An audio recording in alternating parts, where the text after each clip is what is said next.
Et les seules élections qu'il a remportées, lui, c'est celui de délégué de classe. Hein. C'est Oui, Cédric Cizer qui est avec nous ce matin. C'est déjà beaucoup. Bonjour Cédric. Déjà beaucoup. Bonjour le monde, parce que le monde nous écoute. Et encore, ce je crois matin. qu'il y a eu du vol au niveau des votes. Hein. Je crois mais je trafiquais tout. Ouais, mais c'est vrai que vous avez raison, j'étais tout le temps délégué de classe. Ouais. Ça, c'est vrai. Vous avez fait vous que étonne, ça, Patrick. d'ailleurs. Ah, mais je vous jure, mais ça vous embauche un coin, Patrick, ça. Hein. Oui, complètement. Alors, c'était pas par ambition politique, c'était juste pour continuer à faire le guignol, même pendant les conseils de classe. Ouais. J'aimais bien continuer. Les profs, ils disaient, mais non, mais ils voulaient tellement se débarrasser de moi qu'ils disaient, bon, allez, celui-là, j'en veux plus l'année prochaine, on le fait passer en classe supérieure. Ça dégage. Allez hop. Et finalement, j'ai eu mon bac assez facilement. Ah, c'est pas idiot, ça. À 27 ans. Ouais, ah oui, c'est ça. Ouais. Vous, Patrick, j'imagine que vous avez jamais redoublé. Non. Impossible, voilà. Vous étiez en seconde. Je ne sais plus d'ailleurs. Vous vous rappelez plus. Je crois que sa famille l'écoute, donc ce sera un non. Ah, ce sera un non, mais je sais qu'il était en seconde à 10 ans. Ouais. Bon, allez, premier message. Bonjour Cédric, je m'appelle Moussa Razé, j'ai 28 ans et je vous appelle des Pyrénées-Maritimes. Je vois des reportages là, sur Wuhan, vous savez l'endroit d'où est parti le coronavirus et ça y est. Là-bas, tout le monde est dehors ou collés les uns contre les autres en boîte de nuit. Ils sont 1,5 milliard en Chine et 10 mois après, ils vivent normalement. Ouais. Et nous, on est 70 millions et encore, on est plus dans la merde qu'avant. Alors, il y a deux explications possibles. Hein. Soit le gouvernement chinois, il est hyper compétent et notre gouvernement à nous, il est complètement incompétent. Soit... en fait, non, il n'y a qu'une explication possible. Ah, d'accord. Merci, monsieur Razé. Alors, moi, je suis pas d'accord. On n'a pas un gouvernement incompétent. On a un gouvernement qui veut absolument éviter la routine pour pas qu'on se lasse de lui. Moi, je pense qu'au niveau du zodiaque, le gouvernement est balance. Enfin, il sait pas trop un coup à droite, un coup à gauche. Et donc, hier matin, à 8h30, vous avez vu. On n'avait jamais eu ça, cette hypothèse. Oui, c'est un zodiaque. Moi, je savais pas qu'il y avait des gouvernements avec des signes zodiacaux. Vous voyez. Et hier matin, vous avez vu cette bombe qu'a lâchée Gabriel Attal. À 8h30, il dit qu'à Paris et en Ile-de-France, c'est sûr, il y aura, en sus du confinement, un couvre-feu. Sauf qu'à 8h38 à Matignon, le gouvernement dément. Et rappelez-moi le poste de Gabriel Attal, s'il vous plaît. C'est il est porte-parole. Porte-parole du gouvernement. Non, mais ça c'est magnifique. Il est porte-parole du gouvernement, c'est génial. Il s'est un peu emballé, quoi. Voilà, il est du style à annoncer qu'il va épouser une fille alors que la meuf, elle est même pas encore au courant. Je pense qu'il est comme ça, Gab. Moi, je l'appelle Gab. Hein. Il est encore plus jeune que moi. Gabi, on l'embrasse. Alors, en gros, il nous communique des infos sans vérifier ses sources. Il a toutes ses qualités pour être journaliste. Non, je plaisante, bien sûr. J'embrasse tous mes copains journalistes. Alors, moi, je lui pardonne à Gabriel parce qu'il est tellement jeune qu'il sait pas encore lire. Alors, dis donc, c'est facile. Mais on l'embrasse. Alors, l'idée de faire un couvre-feu en plus du confinement, est-ce que vous comprenez, vous? Moi, je comprends pas. Ça veut dire quoi? On est déjà censé rester chez nous confinés. Donc, c'est quoi l'intérêt du couvre-feu en plus du confinement? C'est comme si tu mettais un short par-dessus un pantalon. Ça n'a aucun intérêt. Ou l'inverse. Ou des lunettes de vue alors que tu as des lentilles. Je ne comprends pas. Alors, et vu que c'est les élections aux États-Unis, tu remets la peine de mort en France avec ce gouvernement. Le gars qui va être exécuté, il va avoir l'injection létale et pour être sûr qu'il soit mort, on va quand même l'électrocuter au cas où. Et pour le coup de grâce, on va lui faire écouter un album de Jul.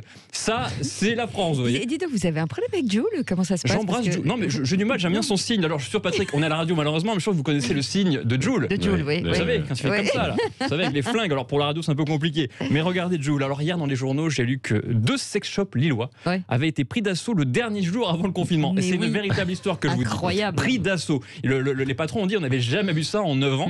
Alors, manifestement, les couples, ils vont pas faire que lire et courir pendant le confinement. Et Patrick, je pense que vous allez passer encore un confinement très studieux parce qu'il y a une vieille connaissance qui faisait partie des clients de ce sex shop lillois. Écoutez. Ah, bah oui. Bonjour, c'est Henriette du Mans. Ah, ça fait longtemps. Ça fait longtemps, les potos. Bah oui, bonjour. Ce week-end, j'ai foncé à Lille dans un magasin de huc pour faire des emplettes pour nous, Patoche la galoche. très bien. Une cravache, des menottes et un Cluedo. Oui. Le Cluedo, c'est comme le Cluedo. Sauf que tu vas devoir me retrouver dans une pièce et ensuite trouver où j'ai caché le chandelier. Un indice, il y a 2 cachettes possibles et tu les as déjà visitées, mon Patoche. Oh là là, Henriette. C'est joliment dit. Elle est poétique, moi j'aime bien, elle est poétique, Henriette. Alors, moi j'ai jamais été dans un sex shop, je sais pas si vous, mais vous avez déjà été dans un sex shop dans votre vie? Absolument. C'est vrai? Absolument. Il y en a qui s'amusent ici. Tous, mais vous aussi, vous y êtes. Mais moi j'ai fait un reportage. La curiosité. Alors, si vous y êtes parlé, ça va pas. Là, faut aller voir, il faut être curieux. Mais c'est fermé, donc c'est dommage. C'est vrai que les Français, ils veulent de la lingerie sexy, des jeux à faire en couple et des womanizers. Vous connaissez les womanizers? Womanizer, alors c'est le truc à la mode. C'est un sextoy qui fonctionne à distance en faisant des vibrations et c'est en rupture de stock. C'est quand même un truc de fou. Alors ceci, rassurez-vous, j'en ai quand même commandé un pour vous avec ma carte fidélité premium gold VIP. Alors c'est vrai qu'avec ma meuf, j'ai jamais été dans un sex shop, mais tout seul, oui, bien sûr que oui. Évidemment. Vous avez acheté quoi? Alors j'ai acheté beaucoup de choses qui se mangent, notamment, voilà, j'aime bien mélanger le goût et enfin tout ce que vous savez. Je vais pas en parler tout de suite parce qu'il y a Donald Trump qui nous écoute. Mais c'est vrai que c'est dur le sex shop avec ta femme parce qu'elle voit tous ces objets phalliques immenses et forcément elle compare. Et moi je veux pas la voir regarder des trucs de 65 cm. Qu'est-ce que vous voulez? Je peux pas lutter. Je fais comme Malraux 38. Donc c'est pas possible. là, pas mal. C'est pas de beaucoup, circonférence. Hein. Bien sûr. Alors, ce sont aussi des produits de première nécessité, je trouve. Oui. Alors, en même temps, le sexe, c'est pas nécessaire, c'est vital. Voilà. Bien plus que les livres ou les pâtes. Cécile, si on vous dit, voilà, est-ce que vous préférez passer un confinement sans sexe ou un confinement sans nourriture? Vous choisissez quoi? Oh là, ça va être compliqué. Hein. Ah, oui, c'est compliqué. Non, mais le problème, c'est quand c'est trop. Dans les deux cas, quand c'est trop, c'est trop. Quoi. Ça me fait plaisir. Comme ça, je sais la réponse. Vous n'osez pas le dire parce que vous êtes journaliste, mais je connais la réponse. Et c'est vrai que grâce au gouvernement, on a appris qu'une autre pratique était nécessaire pendant le confinement, c'est la chasse. Ouais. La chasse, contrairement à la lecture ou jouer au foot, un chasseur a voulu témoigner.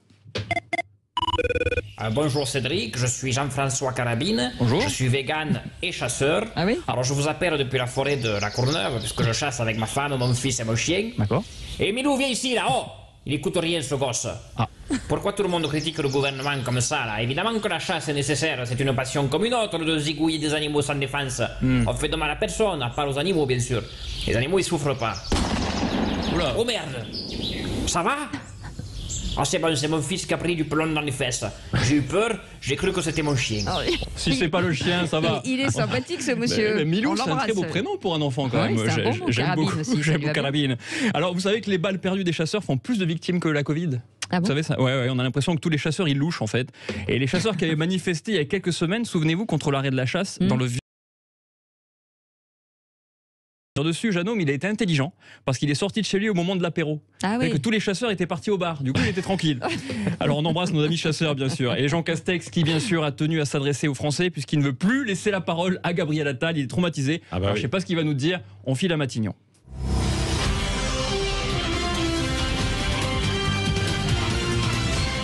Françaises, Français, le gouvernement vous rappelle que pendant le confinement, vous n'avez besoin que du nécessaire. Oui. Vous pouvez donc vous débarrasser de vos enfants. Non. Bon, c'est gentil pour les enfants, bon, c'est pas mal. Et je vous dis à bientôt alors.